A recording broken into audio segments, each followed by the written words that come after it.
Hi guys, आपका स्वागत है आपके अपने YouTube channel Vision Pollution Control and Compliance में।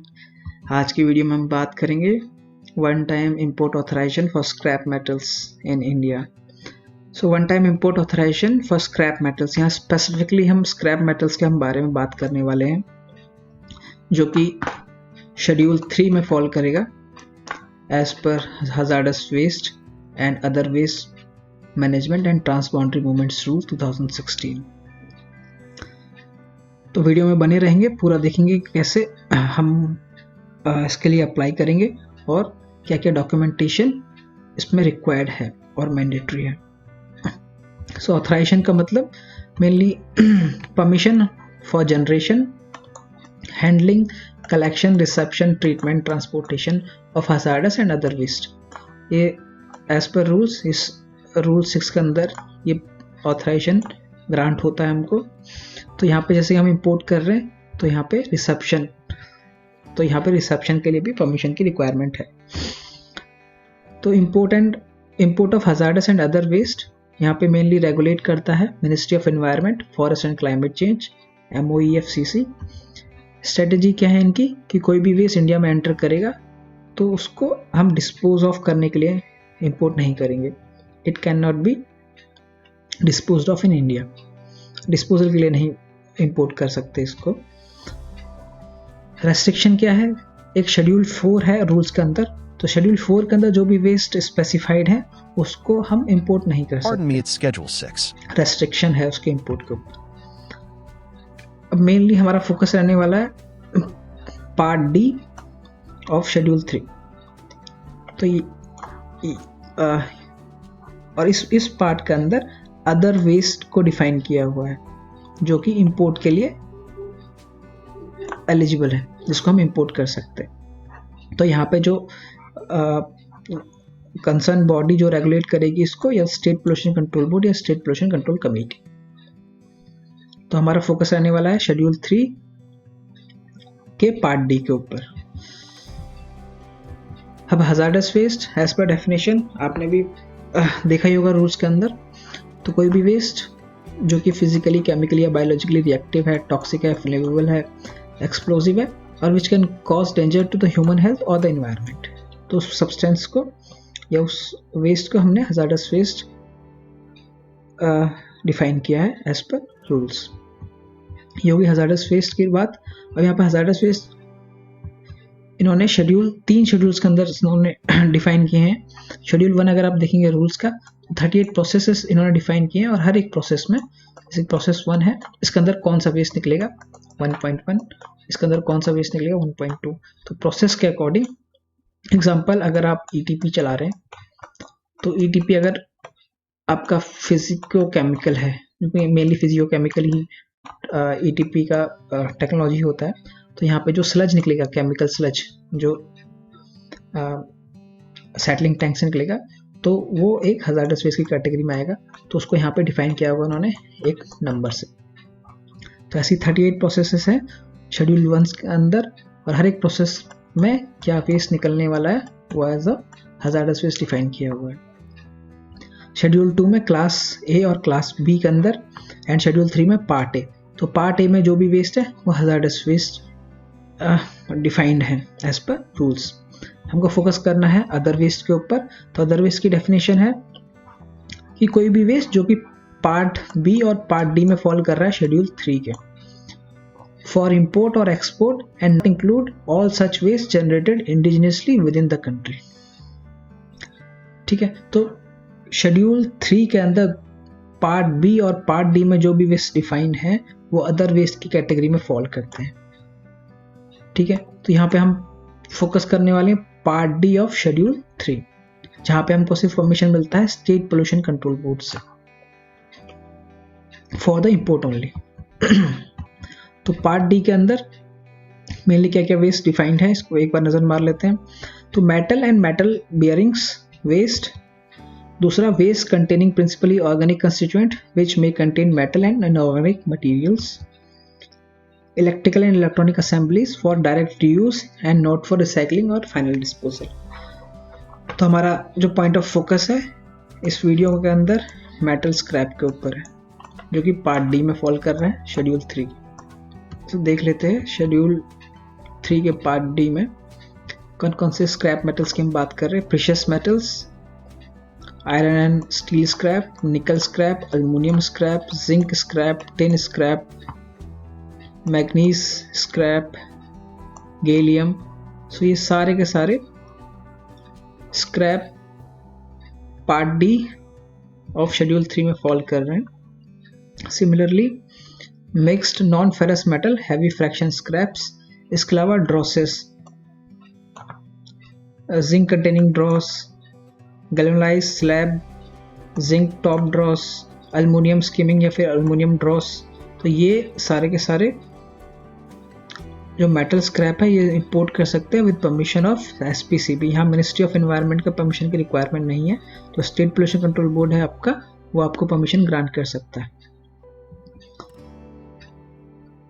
तो ये अब ये जो स्क्रैप है ये कौन कौन इंपोर्ट कर पाएगा। तो इंपोर्ट का परमिशन कंट्री के अंदर सिर्फ उसको मिलेगा जो कि ट्रेडर होगा, जो कि ट्रेड करना चाहता है। एग्जांपल, मैं एक ट्रेडर हूँ, मेरे को चाइना से कुछ स्क्रैप लेके आना है इंडिया के अंदर, तो मैं सीधा सीधा उसको इंपोर्ट कर सकता हूँ। कंडीशंस हैं बीच में कुछ, ठीक है, उसको हम आगे देखेंगे। और या फिर कोई एक्चुअल यूजर, यहाँ पे मैं ट्रेडर था, अब मैं कोई इंडस्ट्री हूँ जो कि मेरे को डायरेक्ट उस मेटल की रिक्वायरमेंट है, उस स्क्रैप की requirement for my industrial process, तो मैं डायरेक्ट भी उसको चाइना से या फिर किसी भी स्टेट से मैं उसको इंपोर्ट, किसी भी कंट्री से मैं उसको इंपोर्ट कर सकता हूँ। तो या तो ट्रेडर इंपोर्ट करेगा या कोई भी इंडस्ट्री या फिर एक्चुअल यूजर। एक्चुअल यूजर यहाँ पे मेनली वो रिसाइकलर होगा, ऑब्वियसली बिकॉज वो स्क्रैप है, वो एक वेस्ट है, तो उसको रिसाइकल ही करना पड़ेगा।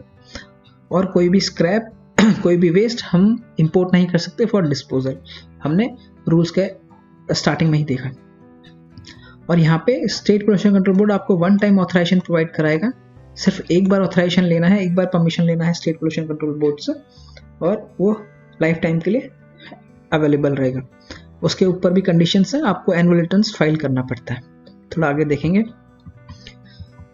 सो इंपोर्टर की फंक्शंस, सबसे पहले एक एमओयू करना पड़ेगा एक्चुअल यूजर के साथ। एमओयू मतलब एग्रीमेंट, एक्चुअली या तो जो इंपोर्टर है वो खुद एक्चुअल यूजर हो सकता है। अगर वो ट्रेडर है तो उस केस में उसको एक्चुअल यूजर के साथ या किसी रिसाइकलर के साथ एक एग्रीमेंट करना पड़ेगा या मेमोरेंडम ऑफ अंडरस्टैंडिंग एक बनाना पड़ेगा कि जो भी स्क्रैप वो इंपोर्ट करने वाला है वो फाइनली एक्चुअल यूजर तक पहुंच रहा है, एक्चुअल रिसाइकलर तक पहुंच रहा है।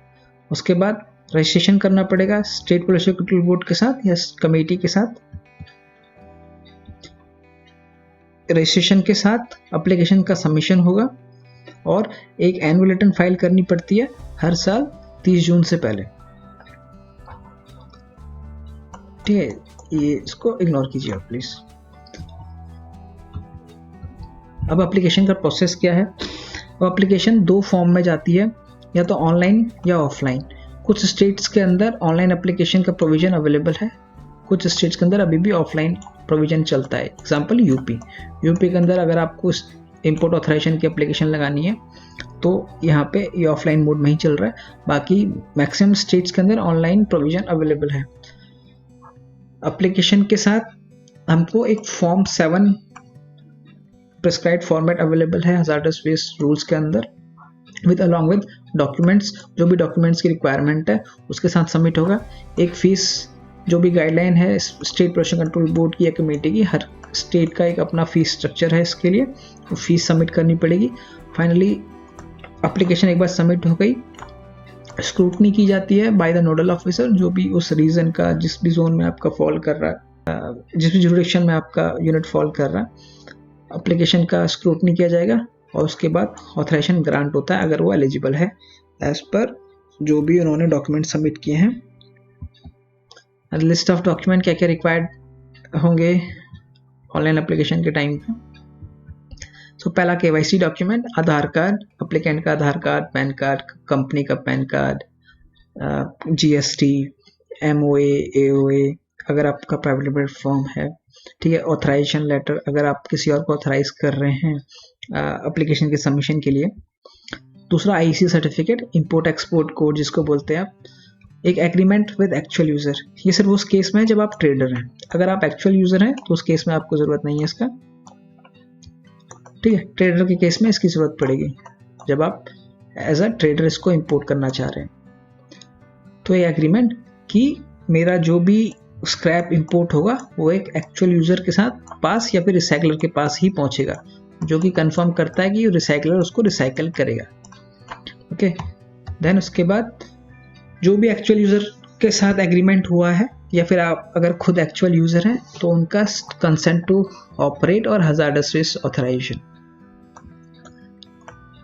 जो कि स्टेट पोल्यूशन कंट्रोल बोर्ड से आपको मिला होगा, ठीक है। अगर आप एक्चुअल यूजर हैं तो आपके पास एक्चुअली है ही ये, और अगर आप ट्रेडर हैं तो जिसके साथ आपने एग्रीमेंट किया है उसका कंसेंट टू ऑपरेट और हजार्डस वेस्ट ऑथराइजेशन का सर्टिफिकेट। प्रूफ ऑफ स्टोरेज या फिर गोडाउन फैसिलिटी, अगर आप एक्चुअल यूजर हैं तो आपके पास तो स्टोरेज है ही है बिकॉज आपकी इंडस्ट्री है। अगर आप ट्रेडर हैं तो उस केस में जो भी आपका इंपोर्ट होके अदर वेस्ट आएगा, जो भी स्क्रैप आएगा, उसको कहीं ना कहीं आप स्टोर करेंगे, तो उस स्टोरेज फैसिलिटी का प्रूफ ऑफ पोजेशन, जो कि रेंट एग्रीमेंट हो सकता है, सेल डीड, कोई भी प्रूफ ऑफ पोजेशन। दूसरा, अगर इन केस अगर वो आपके पास ना आके डायरेक्ट आप उसको एक्चुअल यूजर को सेंड कर रहे हो, ये हो सकता है कि यहाँ से इंपोर्ट हुआ ट्रेडर के पास सीधा रिसाइकलर के पास पहुंचा। तो ये दो कंडीशंस हैं, पहले यहाँ आएगा फिर यहाँ आएगा। अगर डायरेक्ट आप ट्रेडर हो और सीधा रिसाइकलर पे पहुंचा रहे हो तो उस केस में एक अंडरटेकिंग कि आपके पास कोई भी फैसिलिटी अवेलेबल नहीं है और आप डायरेक्ट रिसाइकलर तक पहुंचाओगे उसको, तो वहाँ उस केस में एक अंडरटेकिंग। इसके अलावा एक फॉर्म 7 जो प्रिस्क्राइब्ड फॉर्मेट है अवेलेबल रूल्स के अंदर ही, उस फॉर्म 7 को सबमिट करना पड़ता है। और अगर आपका एप्लीकेशन ऑनलाइन है तो ऑनलाइन एप्लीकेशन ये फॉर्म 7 वहाँ पे अवेलेबल रहता है। कभी कभी वहाँ पे भी ये अपलोड मांग लेता है, तो उस केस में भी इसको ड्यूली साइन करके इसको अपलोड करना पड़ता है विद अदर डॉक्यूमेंट्स। अब एप्लीकेशन फाइलिंग की timeline as per Vision PCC, अगर हम एप्लीकेशन फाइल करते हैं तो डॉक का कलेक्शन है, डॉक्स का वैलिडेशन है, जो भी डॉक्यूमेंट हमको रिसीव हुए उसका वैलिडेशन कि वो ठीक है, जो रिक्वायर्ड है वो है कि नहीं, या फिर कुछ और डॉक्यूमेंटेशन हमको चाहिए कि नहीं चाहिए। ऑनलाइन एप्लीकेशन फाइलिंग, इसका टाइमलाइन विद इन 2 और 3 डेज रहता है। फी का सबमिशन ऑनलाइन एप्लीकेशन के साथ ही हो जाएगा। ऑफलाइन एप्लीकेशन है तो उस केस में आपका डीडी जाता है। एक बार एप्लीकेशन सबमिट हो गया ऑनलाइन या ऑफलाइन मोड में, उसके बाद कंसर्न पोल्यूशन बोर्ड में जो नोडल ऑफिसर है एरिया का, स्क्रूटनी करता है उनकी। स्क्रूटनी करने के बाद वो ऑथराइजेशन को ग्रांट करते हैं। सो विजन पीसीसी की जो सर्विसेज हैं वो कुछ इस प्रकार हैं। हम डील करते हैं consent to establish, consent to operate, biomedical waste authorisation, hazardous waste authorisation जिसके अंदर ये इंपोर्ट ऑथराइजेशन भी आता है, plastic waste EPR registration, e waste EPR registration and battery waste EPR registration. तो mainly state pollution control board और central pollution control board में mainly जो ईपीआर रजिस्ट्रेशन है इसमें हम डील करते हैं।